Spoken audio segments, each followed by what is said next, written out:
News পোর্টালের সংবাদ এই মুহূর্তে আর না দেখে আলোচনায় প্রবেশ করতে চাই এবং সেখানে অ্যাডভোকেট হাসনাত কাইয়ুম আপনাকে দিয়ে আলোচনা শুরু করব। আমরা দেখলাম যে আপনাদের পক্ষ থেকে আপনাদের প্রধান বলেছেন যে ভারত পরিকল্পিতভাবে বাংলাদেশের রাজনৈতিক ও গণতান্ত্রিক বিকাশ রুদ্ধ করতে চায়।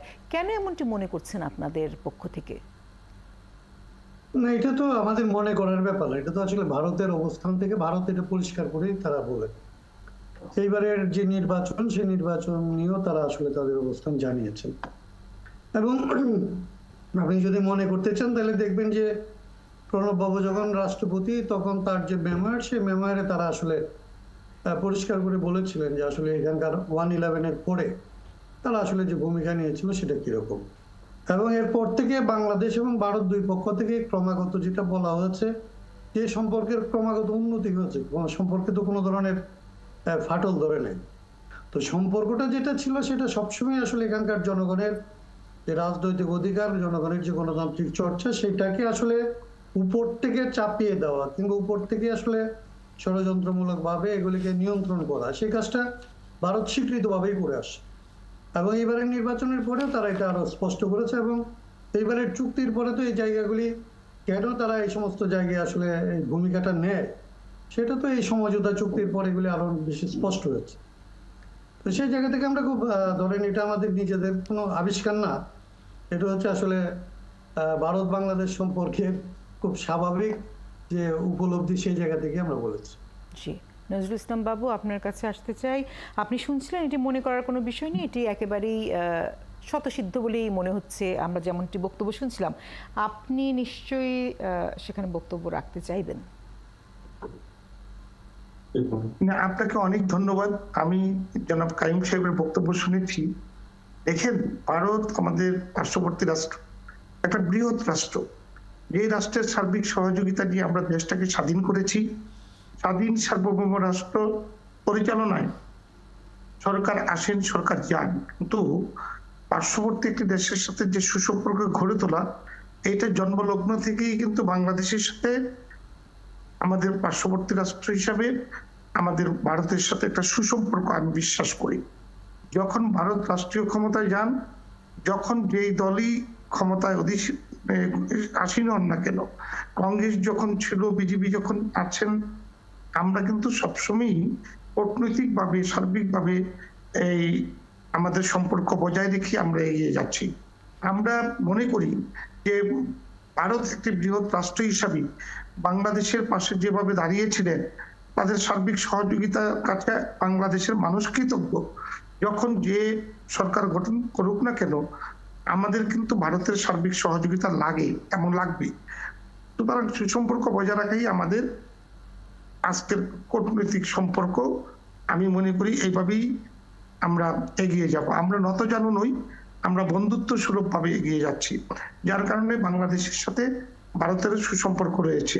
রাষ্ট্রপ্রধান যিনি যখন হবেন, এটা বজায় রাখবেন, এটি আমরা আশা করি।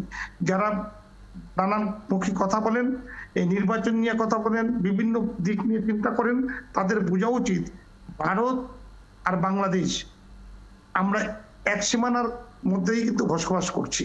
সুতরাং ভারতের শক্তি এবং বাংলাদেশের শক্তি, ভারতের মানুষের প্রত্যাশা, বাংলাদেশের মানুষের কি প্রত্যাশা, এটা রাজনীতিবিদ হয়ে তাদের বোঝা উচিত। যারা বুঝেন না, তারা নানামুখী কথা বলেন এবং পরিকল্পিত কথা বলে ষড়যন্ত্রের আভাস ছড়িয়ে দেন, অন্য কিছু নয়।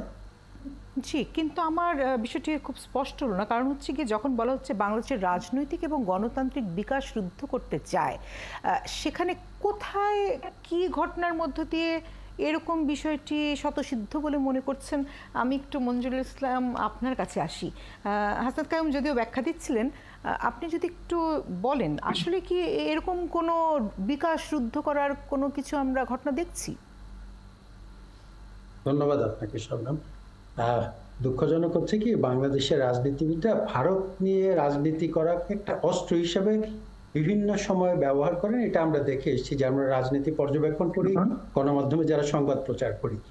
এমনকি স্বাধীনতার পরে মুক্তিযুদ্ধের কথা তো বললেন নজরুল ইসলাম বাবু ভাই, কাইয়ুম ভাই ওনার একটি রাজনৈতিক অবস্থান থেকে বলেছেন, ওনারা যাদের সাথে জোটবদ্ধ রাজনীতি করেছেন, তারা যখন ক্ষমতায় ছিলেন তাদের সাথেও কিন্তু আমরা দেখেছি ভারতে যখনই যারা সরকারে ছিলেন তাদের সাথে সখ্যতার কোনো কমতি নেই। এমনকি এখনো যখন নাকি কদিন আগেও বিএনপির শীর্ষ নেতা এবং তাদের জোটের নেতারা বলেছেন আমরা ভারতের মতো করে একটি নির্বাচন যাতে এখানে হয় এই ব্যাপারে তাদের এক ধরনের সহযোগিতা চাই। তো সেই সহযোগিতা যাদের কাছে চান তারা গণতন্ত্র রুদ্ধ করছে, এইটা হয়তো বাস্তবে প্রমাণ করা একটু কঠিন।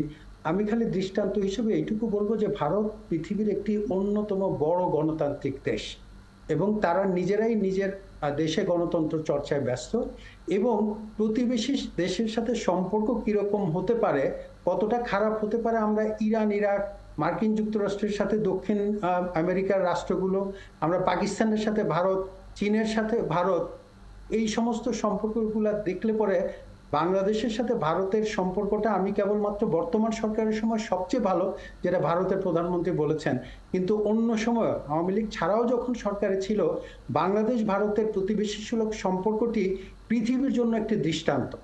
কারণ আমাদের এই দক্ষিণ এশিয়ার মধ্যেও কিন্তু অন্য প্রতিবেশী দেশের সাথে ভারতের সাথে অত সৌহার্দ্যপূর্ণ সম্পর্ক না, কারণ আমাদের সাথে সম্পর্কটি রক্তের মধ্য দিয়ে আবদ্ধ, রক্তের বন্ধনে বাঁধন, যেটা দুই দেশের সরকার প্রধানরা সবসময় স্বীকার করেন।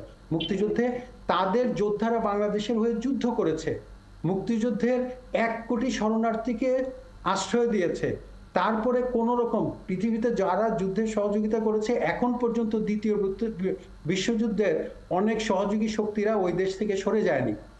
মানে আমরা সকলেই জানি যে বঙ্গবন্ধু তার জন্মদিনের অনুষ্ঠানে এসেই কয়েক মাস না যেতেই বলেছিলেন যে তিনি কি চান ইন্দিরা গান্ধীকে বলেছিলেন আমি চাই আপনার সৈন্যবাহিনী যত দ্রুত চলে যায়, এটা পৃথিবীর মধ্যে দৃষ্টান্ত। তারপরে সেই কথাগুলো বাদই দেন। আজকে বাংলাদেশের এই বর্তমান যিনি ক্ষমতাসীন প্রধানমন্ত্রী, তার সময়কালে যে 2টি চুক্তির কথা অন্তত আমরা জানি, 3টির কথা বলি, একটি পার্বত্য শান্তি চুক্তি, একটি হচ্ছে স্থলসীমা চুক্তি, আর একটি সমুদ্র সীমার যে মীমাংসা। এই 3টি বিষয়ে পৃথিবীর অনেক দেশ আছে যারা দশক ধরেও কিন্তু এই সমস্যার সমাধান করতে পারেনি।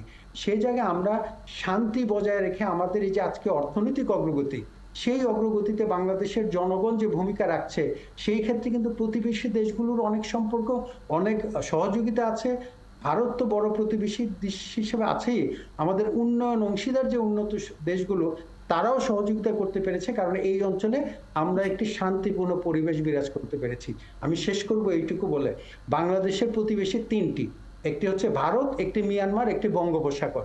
তো বঙ্গোপসাগর তো নিরপরাধ মানুষ, ভারত বাংলাদেশের প্রায় অধিকাংশ এলাকা জুড়ে, আর এর বাইরে মিয়ানমারের সাথে আমাদের সম্পর্কটা কি বোঝা আমরা ঘাড়ে নিয়ে হাঁটছি, এইটা বাংলাদেশের নাগরিক এবং রাজনীতিবিদরা আমার চেয়ে ভালো জানেন। ফলে আমি মনে করি এই বাস্তবতাকে যদি আমরা অস্বীকার করি তাহলে সত্যকে অস্বীকার করা হবে। আমরা আশা করব যারা রাজনীতিবিদ তাদের কাছ থেকে বাংলাদেশের নতুন প্রজন্ম সত্য ভাষণগুলি শুনবেন এবং এর মধ্য দিয়ে বাংলাদেশকে উন্নত দেশের দিকে নিয়ে যাবার ক্ষেত্রে ভূমিকা রাখবেন। জি, এবং সেক্ষেত্রে আরেকটু উল্লেখ করতে চাই যে অমীমাংসিত বেশ কিছু বিষয়, এমনকি ছিটমহল প্রসঙ্গও যদি আসে, সেখানে কিন্তু বাংলাদেশ তার স্বার্থ থেকে এতটুকু সরেনি, বার্গেন করেছে এবং সেটি কিন্তু প্রতিবেশীর কাছ থেকে আদায় করেও ছেড়েছে। কাজেই কেন মনে হচ্ছে যে তারা আসলে আমাদের উপরে কোনো রকম কোনো প্রভাব ফেলতে পারবে বা আমরা প্রভাবিত হব? ডক্টর শামীম রেজা, আপনি কি বলবেন? না, দেখুন, বাংলাদেশে যখন যে ধরনের সরকার ছিল, সেটা গণতান্ত্রিকভাবে নির্বাচিত হোক আর জোর করে ক্ষমতা দখলের সরকার হোক না কেন, কেউ কি চেয়েছে যে ভারতের সঙ্গে তার সম্পর্ক খারাপ থাক? আপনি পেছনের দিকে যান, অতি সম্প্রতি এরশাদ সাহেবের 8 বছরকে এরশাদ সাহেব চেয়েছেন যে ভারতের সাথে সম্পর্ক খারাপ থাক? এর আগে জিয়াউর রহমান ছিলেন, তিনিও কি চেয়েছেন সম্পর্ক খারাপ থাক? খালেদা জিয়া যখন ছিলেন তখনও কি নিতে চেয়েছেন যে ভারতের সঙ্গে সম্পর্ক খারাপ হোক?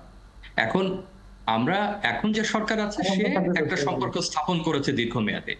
এখন বিরোধী দলের সঙ্গে সম্পর্ক নাই কেন যদি প্রশ্ন করি, তাহলে তো প্রধান বিরোধী দল কিছু কাজ করেছেন যেটা আন্তরিকতার পক্ষে প্রতিবন্ধকতা তৈরি করে, সেই দিকেই নির্দেশ করে এবং সেই সম্পর্কের মাত্রাটা তারা নষ্ট করে ফেলেছে। এবং যে ধরনের তারা ভারত একসময় যে সহানুভূতি দেখিয়েছে এবং যে আন্তরিকতা দেখিয়েছে, এমনকি খালেদা জিয়াও যখন বিরোধী দলে ছিলেন তখনও তাকে যে সম্মান এবং মর্যাদা দিয়েছে, ভারতের রাষ্ট্রপতি যখন বাংলাদেশ সফরে আসছেন তিনি কিন্তু সে মর্যাদা তাকে দেননি। তো আমি যদি এখন এইভাবে প্রশ্ন করি, সরকারের মতো সম্পর্কের মাত্রা তৈরি করছে এবং যখন কোনো সরকার ক্ষমতায় থাকে সে যখন কোনো সম্পর্ক তৈরি করে, আমি ধরে নেব সেটা বাংলাদেশ রাষ্ট্রের পক্ষে বা তার জনগণের পক্ষে। তার মানে কিন্তু এই না যে কাইয়ুম ভাই বা অন্য বিরোধী দল যারা আছে তারা ভারতের সঙ্গে সুসম্পর্ক বজায় রাখতে পারবেন না। আমি আগেই বলেছি সেই সম্পর্ক বজায় রাখার যে পথ, সেই পথগুলো কূটনৈতিকভাবে হোক, শিষ্টাচারের ক্ষেত্রে হোক, অন্যান্য আন্তরিকতা দেখানোর ক্ষেত্রেও সেটা রুদ্ধ হয়ে গেছে কোনো না কোনো কারণে। সেটা আবার উন্মুক্ত করবার দায়িত্ব কিন্তু তাদের। এটা এক। আর একটা হলো যে আলোচনা সবাই করছেন, আমি যদি এটা কূটনীতি বা আপনি যদি নিরাপত্তা দৃষ্টিকোণ থেকে দেখেন যে এত বড় একটা প্রতিবেশী যখন থাকে এবং এখনকার যে বিশ্ব ব্যবস্থা, স্বাভাবিকভাবে তার সঙ্গে আপনি প্রথমে সবচেয়ে ভালো সম্পর্ক রাখবেন এবং প্রতিনিয়ত আমাদেরকে দুটো বা তিনটা বিশ্ব শক্তির সঙ্গে ক্ষমতার একটা ভারসাম্য তৈরি করতে হচ্ছে। একদিকে ভারতের সঙ্গে আমাকে সম্পর্ক রাখতে হচ্ছে, একদিকে চীনের সঙ্গে আবার ভারসাম্য রাখতে হচ্ছে এবং পশ্চিমা বিশ্বের সঙ্গে আমাকে তাল মিলিয়ে চলতে হচ্ছে। তো এরকম একটা পরিস্থিতিতে আবার পশ্চিমা বিশ্বের সঙ্গে ভারতের চমৎকার সম্পর্ক রয়েছে। আবার অনেক দেশ যাদের সঙ্গে পশ্চিমা বিশ্বের সম্পর্ক না, তাদের আবার ভারতের সঙ্গে অর্থনৈতিক এবং কূটনৈতিক সম্পর্ক অত্যন্ত প্রবল এবং কোনো কোনো ক্ষেত্রে তারা পশ্চিমা বিধিনিষেধের তোয়াক্কা না করে সে সম্পর্ক বজায় রাখছে। তো এরকম যখন পরিস্থিতি, তখন যদি কূটনীতি নিরাপত্তার দিক থেকেও চিন্তা করি, তাহলে তো আমি ভারতের সঙ্গেই আমি সবচেয়ে আগে আমার সবচেয়ে ঘনিষ্ঠ সম্পর্কটা বজায় রাখার চেষ্টা করব। জি। এর বাইরে আপনি যদি বড় মাপের নিরাপত্তা বিষয়গুলো দেখেন, যেমন ল্যান্ড বর্ডার এগ্রিমেন্ট, সেটা তো অস্বীকার করবার উপায় নেই যে সেই চুক্তিটা আমরা বাস্তবায়ন করতে পেরেছি। এখন গঙ্গা চুক্তি সেটা 96 হয়েছে, 26-এ আবার নবায়ন হবার কথা। মাঝে কিছু চ্যালেঞ্জ আমরা লক্ষ্য করছি, চ্যালেঞ্জ তো থাকবেই, কিন্তু এখন আমাদের কাছে 2 বছর 2.5 বছর সময় আছে সেটা নিয়ে কাজ করবার। তিস্তা নিয়ে কথা উঠছে, সেটা কথা আমরাও বলছি, সেটা যে শুধুমাত্র বিরোধী দল বলছে তা না, কিন্তু আমি কি নিয়ে কথা বলছি, পদ্ধতি নিয়ে কথা বলছি কিনা, প্রকল্প নিয়ে কথা বলছি কিনা, সেগুলোতে আমাদের দৃষ্টি নিবদ্ধ করা বেশি প্রয়োজন। আমরা যে সমুদ্র সীমা পেয়েছি মায়ানমারের সঙ্গে হোক এবং ভারতের সঙ্গে, দুটোর সঙ্গেই আপনি যদি বলেন, তো সেক্ষেত্রেও আপনি দেখেন মাঝে মধ্যে যেটুকু খিটিমিটি আমার বাড়ছে মায়ানমারের সঙ্গে, হয়তো বড় আকারে না, কিন্তু তারা এক ধরনের বিভিন্ন সময় চেষ্টা করেছে কিছু হয়তো অনলাইনে বা অন্য কিছু অ্যাক্টিভিটিসে। ভারতের সঙ্গে কিন্তু সমুদ্র সীমানে আমাদের এখন পর্যন্ত ওই ধরনের কোনো জটিলতা নেই আফটার সেটেলমেন্ট। তো আমি যদি এই অন্য সবগুলো বাদ দিই, আমার রাষ্ট্রের স্বার্থটা আমি চিন্তা করি, ভারতের উত্তর পূর্বাঞ্চলে যে জটিলতা ছিল, যেটার জন্য আমরা যে নিরাপত্তার প্রতিশ্রুতি দেখিয়েছি, সরকার বা বাংলাদেশের জনগণ, বাংলাদেশ রাষ্ট্র যেটা দেখিয়েছে, সেটা ভারত যেমন উপকৃত হয়েছে তার নিরাপত্তার দিক থেকে, বাংলাদেশও সমানভাবে উপকৃত হওয়ার সম্ভাবনা কিন্তু সেখানে রয়েছে। আমরা যদি ভুটানের সঙ্গে আমাদের বাণিজ্য সম্পর্ক দীর্ঘস্থায়ী করতে চাই, আমরা যদি নেপালের সঙ্গে বাণিজ্য সম্পর্ক দীর্ঘস্থায়ী করতে চাই, তাহলে আমাদের কিন্তু ভারতের উপর দিয়ে যেতে হবে এবং সেই সঙ্গে তাদের সঙ্গে আমাদের সম্পর্ক দরকার। সবশেষে শবনম যেটা বলবো, আমার কাছে যেটা একটা ঘাটতি মনে হয়, সেটা আমরা যে আলোচনাগুলো করি, আমাদের থিঙ্ক ট্যাঙ্ক, আমাদের গণমাধ্যম, আমাদের একাডেমিয়া, আমাদের সুশীল সমাজ বা কাইয়ুম ভাইদের মতো, সেইগুলো আমার মনে হয় যে আমাদের জনকূটনীতিতে একটা ঘাটতি আছে। অনেক সময় আমরা যেভাবে ভারতের বক্তব্যগুলো শুনি, যেমন মমতা বন্দ্যোপাধ্যায়ের, আপনি দেখবেন যে মমতার বিবৃতির পরে ভারতের অনেক লেখা কিন্তু আমাদের গণমাধ্যমে পাওয়া যাচ্ছে, অনেক বিবৃতি। তাদের প্রতিবেদকরা লিখছেন, তাদের বিশেষজ্ঞরা লিখছেন, কি হচ্ছে, এটার ব্যাখ্যা কি হতে পারে। আমি প্রশ্ন করতে চাই যে আমাদের এই বক্তব্যগুলো সমানভাবে ভারতে যায় কিনা, আমাদের থিঙ্ক ট্যাঙ্কটা তাদের সঙ্গে মেলামেশা করতে পারেন কিনা, গণমাধ্যম মেলামেশা করতে পারেন কিনা, একাডেমিয়া গবেষণা মেলামেশা করতে পারেন কিনা। সেটা যদি করা যায়, তাহলে যে ঘাটতিগুলোর কথা আমরা বলছি, আমাদের যে প্রশ্নগুলো আছে নিরাপত্তার ক্ষেত্রে, বিনিময়ের ক্ষেত্রে সমান সমান, দেখেন এখন একজন সাধারণ মানুষ যে ভাষায় কথা বলে, সে ভাষাতে একজন রাজনীতিবিদের কথা বলা ঠিক। আমি অবশ্যই ফিরবো ডক্টর শামীম রেজা, কিন্তু সেখানে আরো একবার আমি প্রশ্নটি রেখে যেতে চাই। সাম্প্রতিক সময়ের দিকে যদি তাকাই, সেখানে আমরা প্রথমে ভারতের পণ্য বর্জন, পরবর্তী ভারত বয়কট এবং বিভিন্ন বক্তব্য কর্মসূচির মধ্য দিয়ে ভারতের সাথে আমাদের বাংলাদেশের যে সম্পর্ক, সেখানে যেন একটু জটিলতা তৈরি হয়, অথবা আমাদের প্রতিবেশী রাষ্ট্র যেন একটু উস্কে উঠে তারা খেপে যান, এরকম বিষয়গুলো হচ্ছে। প্রতিবেশী রাষ্ট্রের সাথে কেন আমি আমার সম্পর্ক নষ্ট করব, কৌশল কেন রাজনীতিতে এরকম হবে, সেই প্রশ্নটি আমি আরও একবার অ্যাডভোকেট হাসনাত কাইয়ুম আপনার কাছে রাখতে চাই। যে আলোচনা ছিলাম, অ্যাডভোকেট হাসনাত কাইয়ুম আপনার কাছে আরও একবার আসতে চাই। রাজনীতির জন্যই কি কেবলমাত্র রাজনৈতিক বক্তব্য, কেন আমরা আরেকটু গঠনমূলক বক্তব্য রাখতে পারি না? ধন্যবাদ আপনাকে। আমি একটু বলি যে আসলে ধরেন আজকে লালমনিরহাটে একজনকে গুলি করে হত্যা করা হয়েছে, আর নিশ্চয়ই আমরা যদি মনে করি যে যাকে হত্যা করা হচ্ছে সেটা একটা বিচ্ছিন্ন ঘটনা, এবং তারপরে আমরা আসলে যারা হত্যা করেছে তাদেরকে আমরা মনে করবো যে আসলে 71 সালে তো তারা আমাদের স্বাধীনতা যুদ্ধে আসলে ভূমিকা নিয়েছিল, অতএব তারা কয়েকটা হত্যা করেছে, এর জন্য তাদেরকে প্রতিবাদ করা উচিত না, কিংবা আসলে তাদের সাথে আলোচনার মধ্যে কথাটা তোলা দরকার। বিনয়ের সাথে আমি এখানে যুক্ত করে দিতে চাই, আমি একটু যুক্ত করে দিতে চাই। আপনি অবশ্যই বলবেন, কিন্তু আমরা দেখলাম এবারও কিন্তু এই সীমান্ত হত্যা শূন্যের কোঠায় নিয়ে আসার জন্য আলোচনার একটি পথ খোলা হচ্ছে। বছর থেকে দেখছি, আমি শুধু আপনাকে এটা জানতে চাই যে আমরা কয় বছর থেকে এটা শূন্যে নামিয়ে আনার গল্পটা করছি এবং প্রতিনিয়ত এটা কত পরিমাণে বাড়ছে, এইটা আপনাদের কাছে গণমাধ্যমের মানুষ হিসেবে আপনাদের কাছে এটা থাকার কথা। আমি একটা জিনিস খুব অবাক হই এবং খুব বিস্মিত হই যে ভারতের পক্ষে কথা বলার জন্যে ভারত যে আমাদের কাছ থেকে আরো অনেক জিনিস পাইতে পারে এবং ভারত আমাদেরকে আরো অনেক বেশি নির্যাতন নিপীড়ন করার পরেও ভারতের প্রতি আমাদের নমনীয় থাকা দরকার, এইটা বলার জন্য আমাদের একাডেমিক লোকজন থাকে, আমাদের মিডিয়া থাকে, আমাদের পলিটিশিয়ানরা থাকে, আমাদের সাংবাদিকরা থাকে। কিন্তু আমি এটা বুঝতে পারি না যে এইটুকু কথা বলার জন্য আসলে তো ভারতের লোকের কি খুব অভাব? ভারত কি আসলে তার যে ন্যায্য প্রাপ্তির কথা যদি বলি, তারা কি আসলে এখান থেকে এটা পাচ্ছে না, তারা বঞ্চিত হচ্ছে? আমাদের লোকজন এটা বেশি করে পাচ্ছে এবং আমাদেরকে এটা বোঝানো দরকার যে আসলে ৭১ সালে যেহেতু মানে কি বলে যে তারা দেশ ছেড়ে চলে গিয়েছিল মিত্রবাহিনী, অতএব আমাদের তো এটা মনে রাখা দরকার, অনেকে তো যাবে না। আমার কাছে মনে হয় যে আপনারা যারা আসলে এই ধরনের কথা বলে তাদের ভাবা উচিত যে বঙ্গবন্ধু শেখ মুজিবুর রহমান ৭২ সালের যে সময় বলেছিলেন যে আপনার সৈন্য কবে যাবে, সেই কথাটা অমান্য করে বাংলাদেশে ভারত কেন কোনো পরাশক্তির লোকের পক্ষে একটা সদ্য স্বাধীন দেশে অবস্থান করা সম্ভব ছিল না। আজকে প্রধানমন্ত্রী শেখ হাসিনা যখন এই কথাটা বলেন যে এইটা ওনারা যে চলে গেছে এইটা ওনাদের বদান্যতা, তখন এই স্বাধীনতার চেতনার কথা বলে যারা ক্ষমতায় থাকে তারা স্বাধীনতার চেতনাকে যে অপমান করেন, এখানকার মুক্তিযুদ্ধকে যে আসলে খাটো করেন এবং ভারতের বদান্যতাকে যে আসলে ঊর্ধ্বে তুলে ধরার জন্য এখানকার দেশের মর্যাদা এবং স্বাধীনতার আকাঙ্ক্ষাকে ভুলণ্ঠিত করেন, এটা তারা ভুলে যাবে। আমি বুঝতে পারি না যে প্রধানমন্ত্রীকে এই কথা বলার কি কোনো সুযোগ নাই যে আমাদের আসলে আমরা তাদেরকে এই করিডোর দিয়েছি, আমাদের নিশ্চয়ই আমাদের ট্রানজিট চাওয়ার ব্যাপার আছে, আমাদের নেপালের সাথে, ভুটানের সাথে, চীনের সাথে, কেন আমরা ভারতের কাছ থেকে ট্রানজিটটা পাবো? এই কথাটা তো কোনোদিন আলোচনার মধ্যে আমরা দেখি না। আমাদের মঞ্জুররা তো এটা বলেন না, কেন বলেন? নেপালের সাথে আমাদের কানেক্টিভিটি বাড়লে কি সমস্যা? ভুটানের সাথে আমার কানেক্টিভিটির কি সমস্যা? চীনের সাথে কানেক্টিভিটির কি সমস্যা? এখানে ট্রান্স এশিয়ান যদি রেল হয়, এখানে সার্কটিজি যদি অ্যাক্টিভেট করা হয়, প্রধানমন্ত্রী ধরেন ইউরোপের তুলনা দিলেন, তো এখানে একটা ইউনিয়ন করেন না।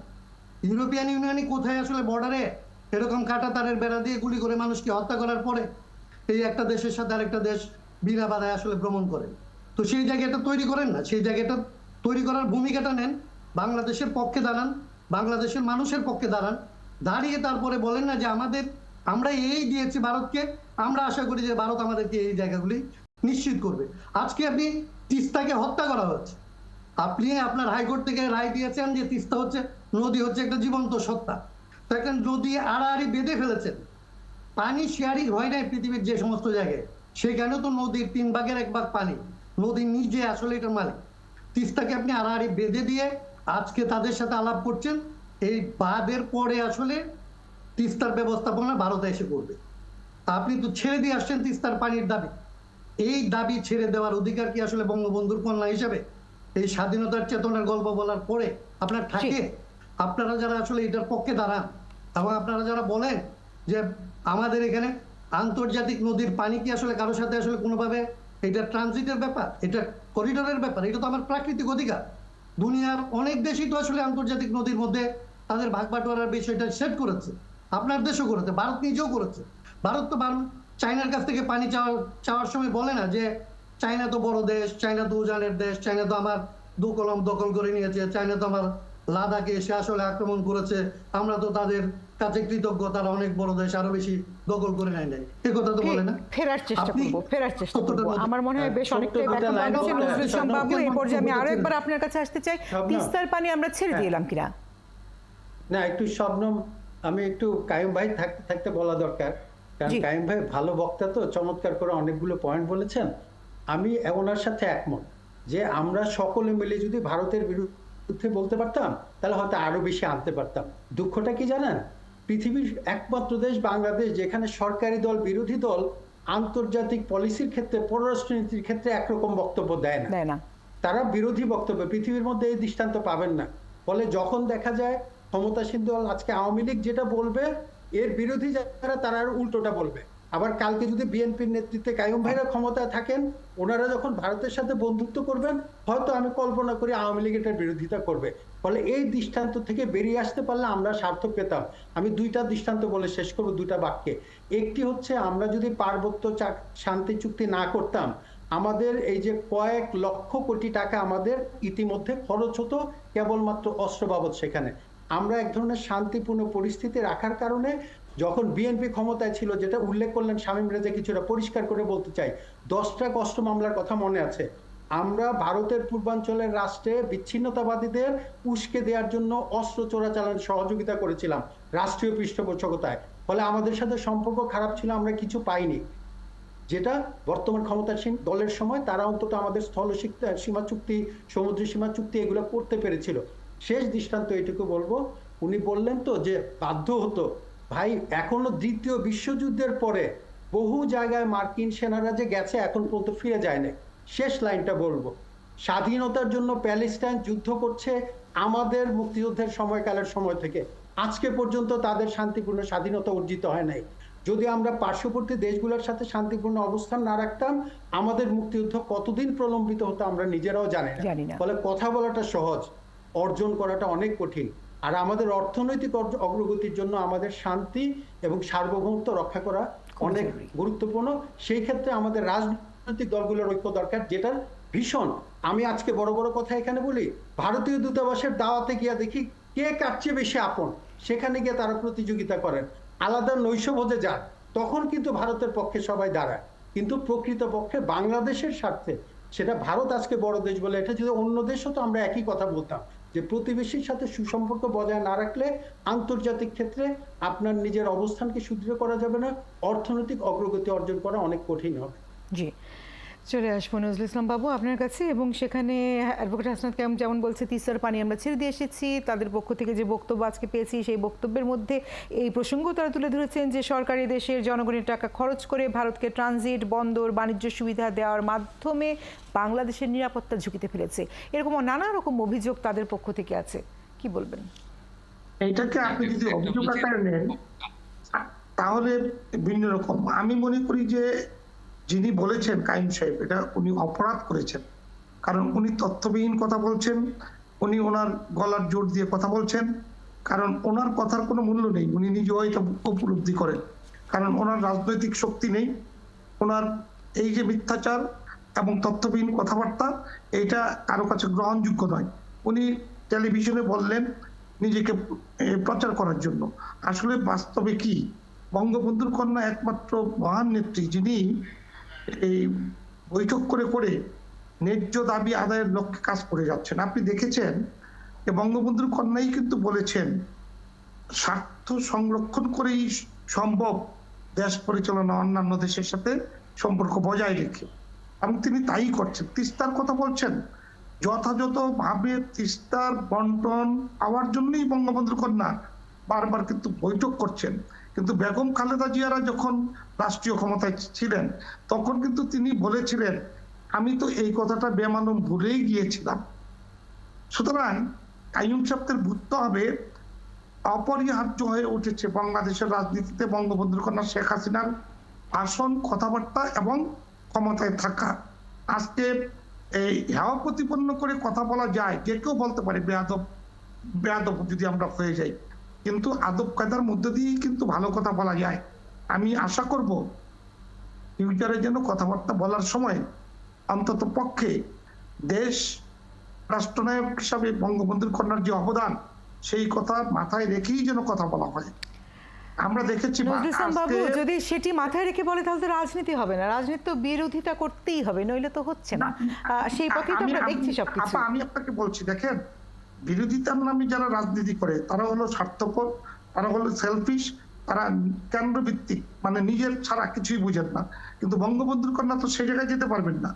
তিনি দেশকে ভালোবাসেন, দেশের মানুষকে ভালোবাসেন, বঙ্গবন্ধুর প্রত্যাশা পূরণের বাংলাদেশ গড়ার লক্ষ্যে দিনরাত পরিশ্রম করছেন, যার কারণেই ওনাকে রাষ্ট্রের স্বার্থে সকল পার্শ্ববর্তী দেশের সাথে সুসম্পর্ক বজায় রাখা নৈতিক দায়িত্ব এবং কর্তব্য পরায়ণ জি, তিনি সেটাই করছেন। অনেক ধন্যবাদ, এটা- অনেক ধন্যবাদ। কিন্তু আবার এটিও সত্য, একটি স্বাধীন রাষ্ট্রে ব্যক্তি তার পছন্দ মতো মনে করতে পারবে, তার স্বার্থ আছে কি নেই সেই আলোচনায় আমরা যেতে পারবো না, সে যা মনে করে সে আসলে বলতে পারবে, এবং সে তারই এক ভিত্তি হিসেবে বলা যেতে পারে এই বক্তব্য আজ এসেছে শুধুমাত্র নির্দিষ্ট একটি দেশকে ট্রানজিট দেওয়ার মাধ্যমে বাংলাদেশকে অন্যান্য দেশের বিপক্ষে নিয়ে যাওয়া বাংলাদেশের পররাষ্ট্রনীতির স্পষ্ট লঙ্ঘন কেউ মনে করছে। এখন এই মনে যদি কেউ করে তাহলে আসলে কি করা যেতে পারে? ডক্টর শামীম রেজা শেষ মন্তব্য নেবে এই পর্যায়ে। দেখুন, জি, ডক্টর শামীম রেজা। আমি কাইয়ুম ভাইয়ের কথা প্রসঙ্গে বলি যে অনেকগুলো পেশার কথা সংক্ষেপে। বলেছেন, যে একাডেমিয়া, রিসার্চাররা, সাংবাদিকরা কি করেন। কাইয়ুম ভাই, আমিও অনেক লম্বা লাইনে দাঁড়িয়ে ভারতের ভিসা নিই যদি কখনো প্রয়োজন হয়। 2-3 বছরে হয়তো একবার যাওয়া হয়, বেড়াতে কলকাতার বেশি তো আর দৌড় নেই, অত বেশি সামর্থ্য নাই, সুতরাং বিশেষ কোনো সুবিধা আমরা কেউ পাই না। আর বড় বড় যেসব অনুষ্ঠান আছে সেখানে তো আমাদের দাওয়াতের কোনো সুযোগই নাই। কিন্তু সেটা বিবেচনা রেখেই যেটা বলি যে এই ধারণাটা ঠিক না। আমরা যখনই কোনো সুযোগ পাই তখনই কিন্তু আমরা প্রসঙ্গগুলো উত্থাপন করি। আমাদের সাংবাদিকরা কি বলছেন, আমাদের পত্রপত্রিকা কি লেখা হচ্ছে না, আমাদের গণমাধ্যমে কি আলোচনা হচ্ছে না? বর্ডার কিলিং নিয়ে নিরবচ্ছিন্নভাবে আমরা বলছি। প্রধানমন্ত্রীর এবারে সফরেও সেটা আলোচনা হয়েছে, এবং আপনি খেয়াল করেছেন যে তাদের যে মুখপাত্র তিনিও কিন্তু স্বীকার করছেন যে হ্যাঁ, বর্ডার কিলিং আমরা জিরোতে নামিয়ে আনতে পারছি না। কোনো কোনো ক্ষেত্রে এরকম পরিস্থিতি তৈরি হয় যে একটা অবশ্যম্ভাবী অবস্থা তৈরি হয় এবং আমরা একটা অড সিচুয়েশনের মধ্যে পড়ি। আমার বক্তব্য হলো, আমরা যদি বক্তব্য দিতে চাই, সেটা বিরোধী দল হোক, আমরা বক্তব্য দিচ্ছি না কেন যে এইভাবে আমরা বর্ডার কিলিং এই পর্যায়ে নামিয়ে আনতে পারি, এবং সেটা বিএসএফ হোক বা ভারত সরকার সেটা শুনছে না। আসেন পানি বন্টনের ক্ষেত্রে, গঙ্গা চুক্তি যেটা হয়েছে সেটা আমাদের একটা দীর্ঘমেয়াদী পানি বন্টনের সুযোগ তৈরি করে দিয়েছে। আমি তো চাই যে বিরোধী দল বলুক যে আমার যেটুকু পানি প্রাপ্ত ছিল সেটাকে আমি পাইনি, তাহলে সেই হিসাবটা আসুক। যখন মমতা কথাটা তুললেন তখন তাহলে আমরা বলি যে আপনি যে যুক্তিটা দিচ্ছেন বহরমপুর সহ অন্যান্য জায়গায় ইত্যাদি ইত্যাদি সমস্যা দেখা দিচ্ছে, কেন কাইয়ুম ভাই তার সহযোদ্ধারা একটা টেকনিক্যাল প্রপোজাল আমাদের সামনে দিচ্ছেন না? এই কথাগুলো না বলে যে এই আমরা দেখেছি সেখানে পরিস্থিতি যদি এটা করা হয় তাহলে সেটা টেকে না, আমরা তো সেটা শুনতে চাই তাদের কাছ থেকে। আমরা বারবার বলছি যে তিস্তার সমগ্র অববাহিকার একটা ম্যানেজমেন্ট দরকার। এখন চীন একটা প্রস্তাব দিয়েছিল, প্রতিবেশী দেশ ভারত সেই পর্যায়ে একটা পর্যায়ে সেখানে সে ঢুকতে চেষ্টা করেছে বা চাইছে, তার একটা টেকনিক্যাল কমিটি আসে। আমি তো চাই যে কাইয়ুম ভাইরা সেখানে বলুক যে এই হচ্ছে আমাদের টেকনিক্যাল অ্যাসেসমেন্ট, আমরা এখন ভারতের ওই পাশে যেতে চাই এবং দেখতে চাই তাদের অবস্থাটা কি। দেখেন, আমরা যদি ভিন্ন সুরে কথা বলি, বিভিন্ন সুরে কথা বলি, তাহলে পররাষ্ট্রনীতি কোনোদিন অর্জিত হয় না, বর্ডার কিলিং কোনোদিন জিরোতে নেমে আসে না। মেক্সিকোর সাথে মার্কিন যুক্তরাষ্ট্রের 100 বছরের নদীর ডিসপিউট ছিল, আমাদের অন্তত 100 বছর ডিসপিউটে যেতে হয়নি। তার মানে আমি এই না যে সমস্ত কৃতিত্ব ভারতকে দিচ্ছি, কৃতিত্ব বাংলাদেশকে দিচ্ছি, বাংলাদেশের সরকারকে দিচ্ছি, জনগণকে দিচ্ছি, আপনাদেরকেও দিচ্ছি, আমরাও কৃতিত্ব নিচ্ছি। প্রশ্নটা হলো, আমাদের সে পুরনো কথা, আমাদের রাজনীতির একটা এক্সটেনশন আমাদের ফরেন পলিসি, আমরা কিভাবে এই নিরাপত্তা ধারণা, আমাদের কৌশলগত ধারণাগুলোকে আমরা সামনের দিকে নিয়ে যাব। আমরা যদি আত্মশুদ্ধি করি যে এই পর্যায়ে নেগোসিয়েশনের জন্য আমরা কতটুকু প্রস্তুত হচ্ছি, আমাদের বিরোধী দল কতটুকু প্রস্তুত একটা টেকনিক্যাল প্রপোজাল দেওয়ার ব্যাপারে গঙ্গার পানি নবায়নের ক্ষেত্রে যে অভিযোগ পশ্চিমবঙ্গের মুখ্যমন্ত্রী করছেন, আমরা দেখতে চাই যে আগামী অনুষ্ঠানে কাইয়ুম ভাইদের পক্ষ থেকে অববাহিকার একটা টেকনিক্যাল প্রপোজাল যাবে, সভা সেমিনার হবে। আমরা কি সভা সেমিনার করছি না? এবং এটা ভুল ধারণা যে একাডেমিয়া থেকে বা রিসার্চ থেকে বা থিঙ্ক ট্যাঙ্ক থেকে আমরা কথা বলি না। হ্যাঁ, ঠিক আছে, অনেক থিঙ্ক ট্যাঙ্ক রাষ্ট্রীয় আছে, সেটা তো আমরা জানতে পারি না, সেগুলো হয়তো তাদের কিছু ক্লাসিফাইড বিষয় থাকে। কিন্তু আমরা যারা এরকম ওপেন প্ল্যাটফর্মে কথা বলি, আমাদের মনে রাখতে হবে যে এটা একটা ভিন্ন বাস্তবতা, একটা ভিন্ন পৃথিবী। সেই পৃথিবীতে আমাদের রিনিউয়েবল এনার্জি দরকার, আমাদের গ্রিন এনার্জি দরকার। আমরা কার কাছে যাবো? আমরা কি রাশিয়া থেকে কিনবো নাকি মার্কিন যুক্তরাষ্ট্র থেকে কিনবো? আমাদের পাশের কোথাও থেকে সংগ্রহ করতে হবে। আমাদের রোহিঙ্গা সংকটের জন্য হয় আমাদের চীনের কাছে যেতে হবে, না হলে আমাদের ভারতের কাছে যেতে হবে। আমাদের সমুদ্র ব্যবহার করতে গেলে আমাদের তাই করতে হবে। এখন ডিসপিউট আছে, ভিন্ন মত আছে। আমার বক্তব্য হলো, আমরা মেথড নিয়ে কথা বলতে পারি, পদ্ধতি নিয়ে কথা বলতে পারি, প্রপোজাল নিয়ে কথা বলতে পারি, টেকনিক্যাল অ্যাসপেক্টের যে জায়গাগুলো আছে সেটা নিয়ে হাজারবার আমরা কথা বলতে পারি যে আমরা এ না, আমরা বির সাথে একমত, বি না, আমরা সির সাথে একমত, ভারত কেন সেখানে আমাদেরকে সহযোগিতা করছেন। কিন্তু ঢালাও ভাবে একটা পক্ষ বানানো যে আমরা ঠিক অন্যরা ঠিক না, দেখেন কাইয়ুম ভাই, আমাদের শেষ করতেই হবে, আমাদের শেষ করতে হবে। আমরা মনে করি সেই সক্ষমতা বাংলাদেশের নাগরিকদের প্রজন্মের অর্জন করা উচিত যে আমরা সমান সমান ভারত কেন যে কোনো রাষ্ট্রের সঙ্গে আমরা নেগোসিয়েশনে যেতে পারি, আলাপে যেতে পারি, কৌশলগত আলাপে যেতে পারি। আমরা সেদিনের পথ চেয়ে থাকলাম। জি, অনেক ধন্যবাদ।